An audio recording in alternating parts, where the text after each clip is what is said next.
Chief. Good morning. I thought I'd come up with yesterday's report. That was quite a bit of excitement at the Diedrichson studio, wasn't it? That kind of excitement I can do without a radical nut with a gun. Just a lucky thing for everybody Gavin Wiley came in when he did.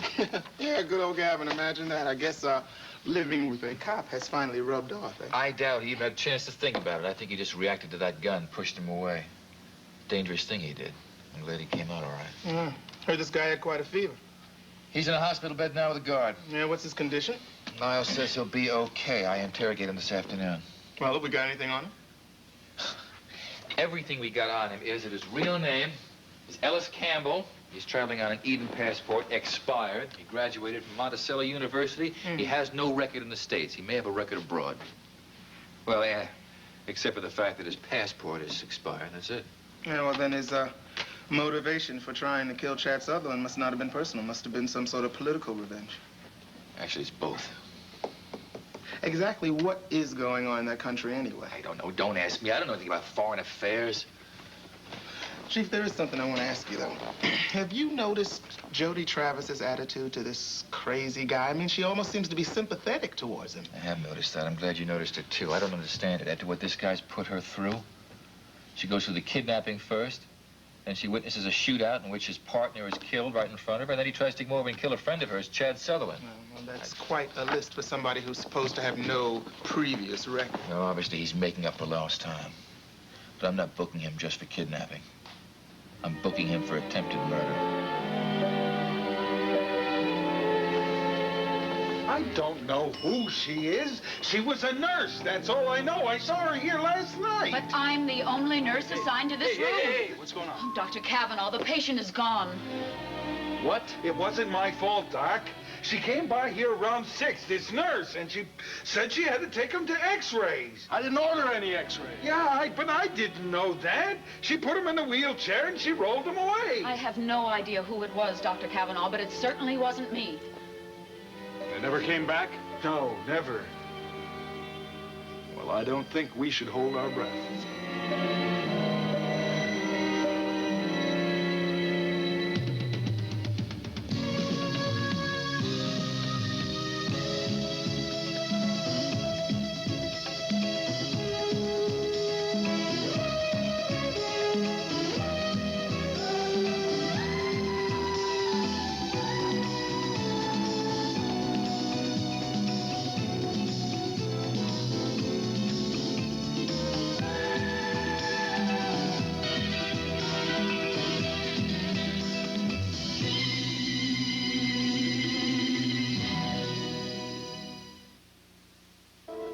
Oh, this is perfectly awful. Murder, mayhem, strikes, wars. From now on, I'm going to confine my reading to the food columns. What are you muttering about? Raven was starting me. My dear girl, what in heaven's name is the matter with you? Nothing. Why? I've never seen you fully dressed so early in the morning. Oh, what on earth did you do? Sleep in your clothes last night? Well, I certainly hope I don't look like that. No, of course not. You look perfectly lovely, as a matter of fact. But to what do you attribute this extraordinary circumstance? I am turning over a new leaf. Raven, your new leaves have a way of fading very quickly. Well, I am starting over since I am now Raven Alexander again. So you decided to use your maiden name? I hate that term maiden name. It sounds so pure and boring. All right, the name you were born with, then. Actually, I think you're very wise. After all, you can't go around using the name Whitney when it doesn't even belong to you. Actually, it never did, officially, I mean. That is not my fault. I took that name on good faith. And I don't want to talk about that this morning. It's depressing. Besides, I'm not going to use any man's name again until I'm married. Don't tell me you're thinking about that already. Well, I can't stay single forever. It's unnatural. Well, for you, it would be. You've made marriage a vocation. Let's see, you've had 3 marriages? Yes, 3, including Sky, or Jeff Brown, I should say. And you're only... How old are you exactly?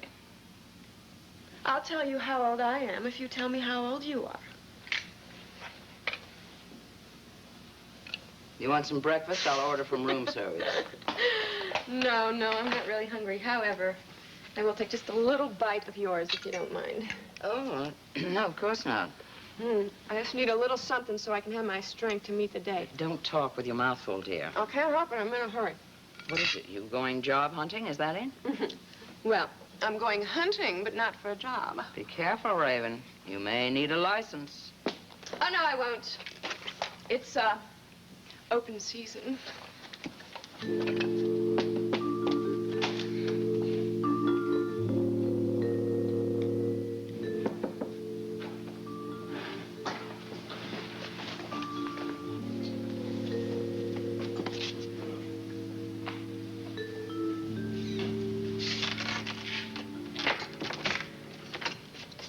Good morning.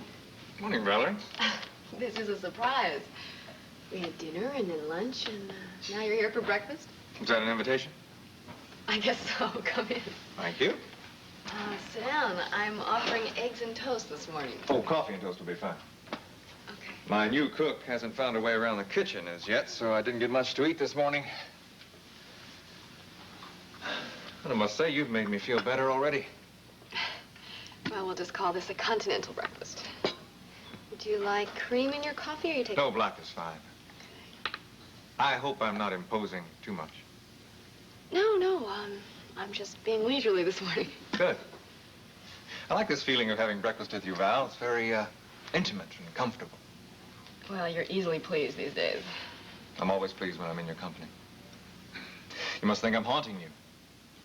Oh, not really, but, I am curious about finding you here so early in the morning. I have a couple of reasons, actually. Yes? First of all, I have tickets for the ballet this evening, and I was wondering if you'd care to join me. Oh, wow. Listen, I have a really full day this afternoon at the studio, and I have a very early call tomorrow morning, and I really think I should stay home tonight. I think you'll be very disappointed if you do. You've told me how much you love the ballet, and this company is performing in Monticello tonight only. Won't be back for a year. Well, And then let me tempt you further by telling you that the prima ballerina is none other than Irina Bellanova. Sky, it's very kind of you, but But you feel we're seeing altogether too much of each other, is that it? I do have this sense of being rushed into something. I mean, to be getting so much attention in so short a time. But I'm making up for lost time. But I don't want you to feel uncomfortable. Perhaps I'm taking too much for granted. No, it isn't that. I enjoy being with you. I guess I just feel like I need more time to get used to you. After everything that's happened, I think you can understand that. Of course. We're both making a fresh start. I just seem to need less time to get it going. Oh, that reminds me, I wanted to start over with the gift I gave you yesterday. No initials on this one. Sky, you really shouldn't be doing this. Are you going to rob me of the pleasure it gave me to select that for you? Open it.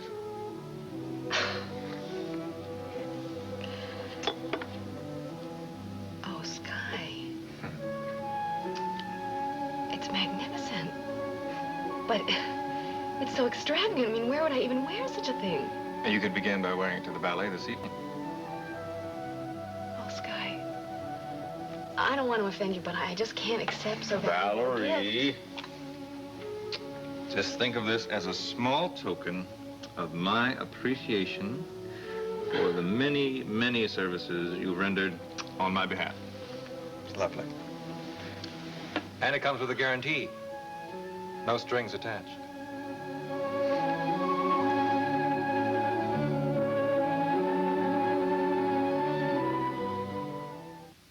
Ellis Campbell was in no condition to engineer his own escape. That nurse that took him to X-ray must have been his accomplice. You mean somebody who was wearing a nurse's uniform, but who really wasn't a nurse? Possibly, or it might have even been a member of our staff who just was sympathetic to whatever it is that Campbell represents. I knew it. The chief is really upset. Did you expect anything else, Robertson? No, I guess not. He's already on his way over. Look, you seem like you need a good, strong cup of coffee. Why don't you go down to the cafeteria and get yourself one? Yeah, thanks, Doc. There's not much more we can do here, I guess. I just hope those antibiotics did my patient some good before he decided to discharge himself. Did you get that feeling, too? What feeling?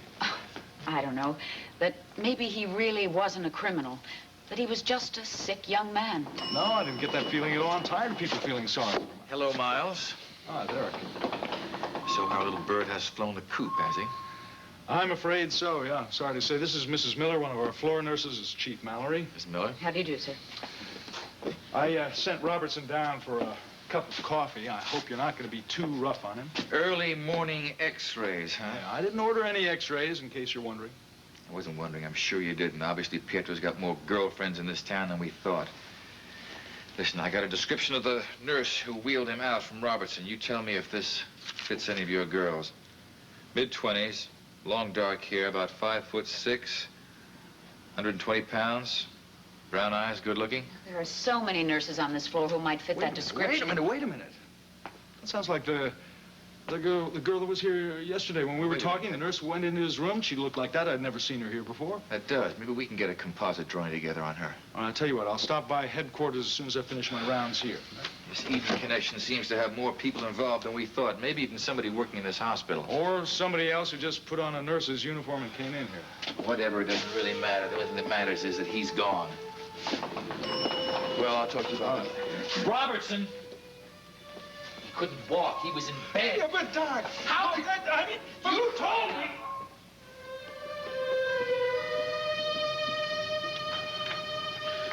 Yeah, Gus, look, it's Calvin. Listen, see what you can dig up on a guy by the name of Jesse Hallman for me. Yeah, I've had him in a holding cell on a B&E for a while. He claims he's being a good boy. I think he's been naughty. So, rev up the computer, see what you can find. I'll be down in a few minutes, okay? Thank you. Hey, Tyler, how's it going? How you doing, Calvin? Where's the chief? Well, we had to rush over to the hospital to find out why a certain suspect managed to escape very easily from his sickbed. What are you talking about? Who escaped? That kid, Pietro, the one who snatched Jody. There was an incident yesterday over at the Dietrichson studio. He, held Chad Sutherland at gunpoint. Jody was talking him out of it when Gavin showed up and took it from him. Oh, that kid's a real psycho. Yeah. Crazy just like a fox. Do you know, they took him to the hospital last night with what they call a high-grade infection. By this morning, he pulled a complete vanishing act. Well, didn't somebody post a guard at the door? Uh-huh. Robertson. Oh, God. No wonder. You know, that guy has an incredible talent for doing everything wrong. Yeah, with Robertson, it's more akin to genius, I think. Well, I guess I better catch the chief later. We'll see. Okay. Oh, say, Calvin. Mm-hmm. Does the name Troy Bannister mean anything to you?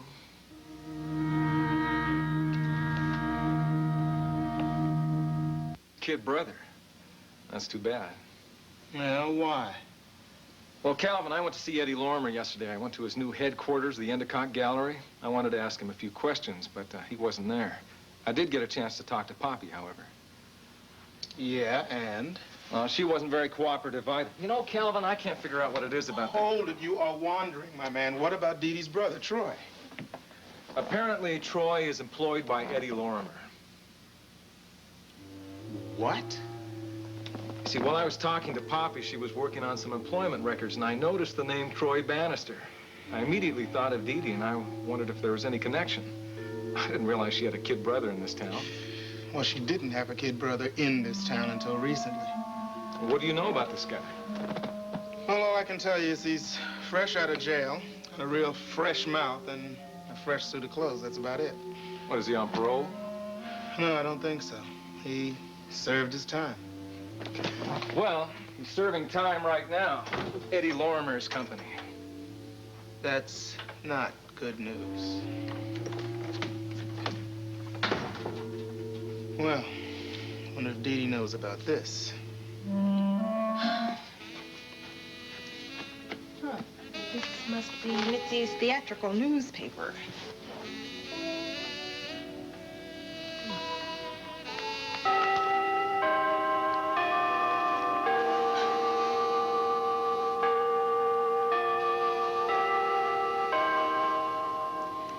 Dear, dear grandfather. Well, let's see what's happening in the wonderful world of show business. Rag show waves white flag and shy sub. That doesn't make any sense. A stage company performing in a tent closes in a suburb of Chicago. Oh, this is like a foreign language. Let's see. Sci-Fi Fest, Buffo Down Under. Let's see. Sci-Fi. Science fiction. Fest. Festival. Yeah. Science Fiction Film Festival is a big hit in Australia. Show business. Well, now that Buffy Revere is going to give the money to Jim Diedrichson for the theater, I guess Mitzi is back to being an actress.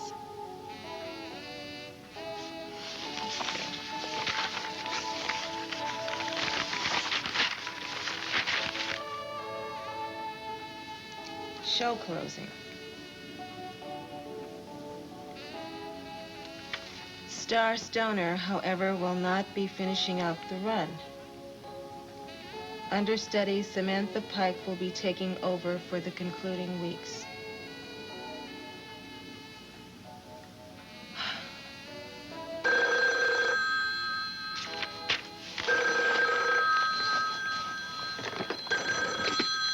Hello? Hello, Didi.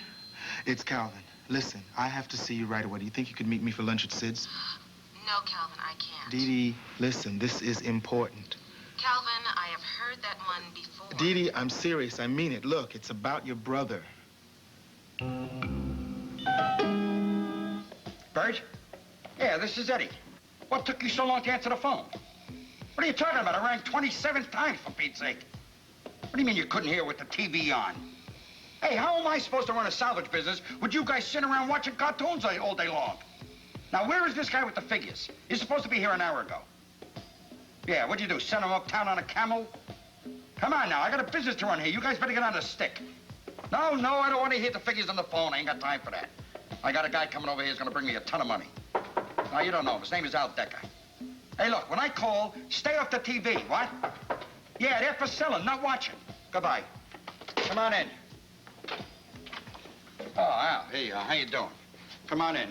What happened to you? You're 5 minutes late. Mr. Lorimer, I'm sorry. I'm really sorry. I got tied up in traffic. That's all right. Calm down. It's all right. Have a seat. Relax. Want a little drink? How about some scotch, huh? Yeah, make you feel better. Thanks. Yeah. Look, I know just how you feel. When it comes time to pay off big money, I've been in that position myself. You gotta pay a big lump of money to some guys, right? You gotta pay the vig, you gotta pay the principal, you gotta pay everything. I know how you feel. All right, here, this will make you feel better. I'm not nervous, really. I know what you're saying. Listen, I tell my guys the same thing. You gotta understand, it's easy to borrow money. Anybody can borrow money, but then the day comes, you gotta pay it back. You know what I'm saying? But I have paid it back, Mr. Lorimer. 3 or 4 times. I keep paying and paying on it, but the loan never seems to get paid off. Hey, what do you want? There's high interest today. You're talking about days of inflation. I mean, the whole country's in trouble. The government's in trouble. What do you think the government does when they wake up in the morning, they got $30 billion deficits? They only got 2 choices, raise taxes or stop spending. They ain't gonna stop any spending, buddy. They're gonna raise the taxes. We do the same thing. We need money, we raise the interest. But think of it this way now, huh? If it wasn't for us, you would have lost your business, right? I have lost my business. And I lost my wife and my family. But self-respect because of you, so I am going to pay you back in full. Hey, come on, Al. What is this? Calm down. You know what you're doing, or you're going to wind up in big trouble. Just what? I got it. Yeah, okay. Yeah, I got the figures from Gus, Mr. Lorimer. Sorry I was late. You weren't late, kid. You were just right on time. That's what I love about my people. They're right on time. And as for you, you ungrateful piece of garbage, I ought to blow your guts all over the wall. You know, I like it here much better. A little more activity than downtown. Well, it's official, kid. From now on, you've just been promoted uptown. Now, your first job is take this donkey to see the Matson brothers. They're going to give you a little lesson in how to pay your bills on time. You hear what I'm saying? Get them out of my sight. Oh, and Troy, it's a little bonus. This is for you. You may need it now in your new line of work. Take care.